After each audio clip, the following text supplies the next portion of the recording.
Social inclusion in a classroom context is shaped and influenced by many different areas. In this video, we're going to focus on social class and how it impacts social inclusion. Within the topic of social class, we're going to see three areas that constantly overlap.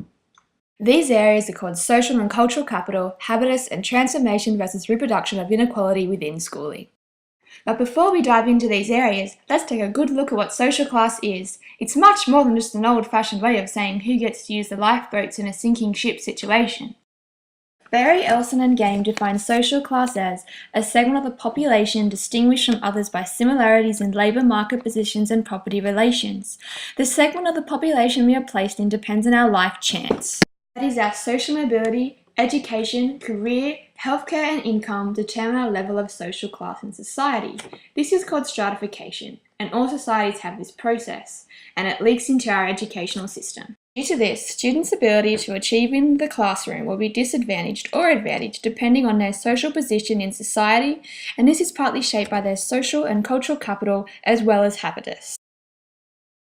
Social capital in the classroom can be thought of as the relationships a student possesses that allows he or she to access resources needed to successfully complete schooling, whereas cultural capital in the classroom refers to the knowledge the student possesses about the dominant culture and how he or she can exploit this cultural knowledge to work in his or her own favour regarding schooling. Habitus is a large factor that affects accumulation of social and cultural capital, and habitus can be defined as the behaviours, speech, fashions, beliefs and values of the student unconsciously learned through his or her own peer group, family and place within society.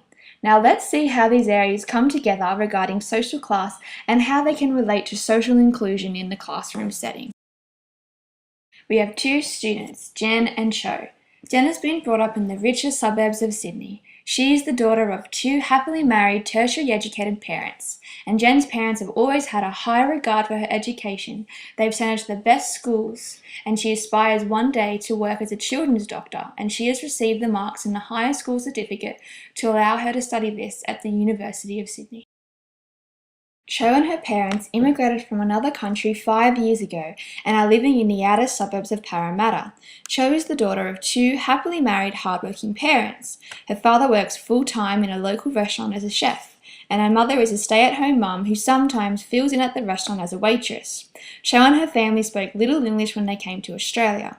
Cho also had aspirations of one day becoming a children's doctor, but after repeated failures in school is now considering other paths. Why might this be the case for Cho and not for Jen? Although it is not limited to their social and cultural capital afforded by their habitus, it certainly does not account for their positions within the classroom and society, and subsequently the extent to which they are included or excluded from educational possibilities. Jen's habitus had a high regard for educational achievement. This was established by her parents' education and high expectations from her school, teachers, parents and friends regarding her educational success.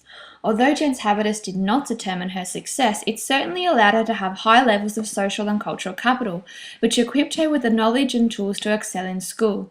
As such, Jen's schooling has helped to maintain a higher social class position.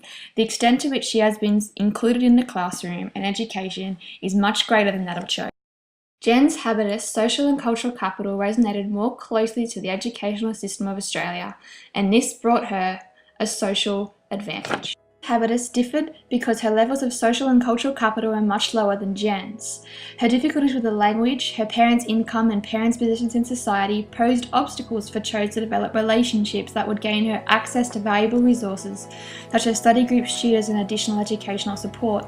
Although Chen had the same opportunity to attend school, her success at school was limited because she did not possess the habitus, social and cultural capital needed to excel, and consequently was largely excluded from education and occupies a lesser position in society compared to Jen.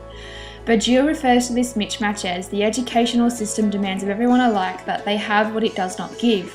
This consists mainly of linguistics and cultural competence and the relationship of familiarity with culture that can only be produced by family upbringing when it transmits to a dominant culture. Brings us to our last point, transformation versus reproduction. The habitus of students can have a reproductive effect on their success in education. That is, they may believe that they are unable to change their social position or better themselves and consequently accept it. Teachers need to help instill a transformative habitus in their students, whereby the educational system offers students opportunities to gain social and cultural capital to open up all possibilities for all students, especially those marginalised by differences. In this way, we can create a more inclusive education for all. Thanks for listening. Bye.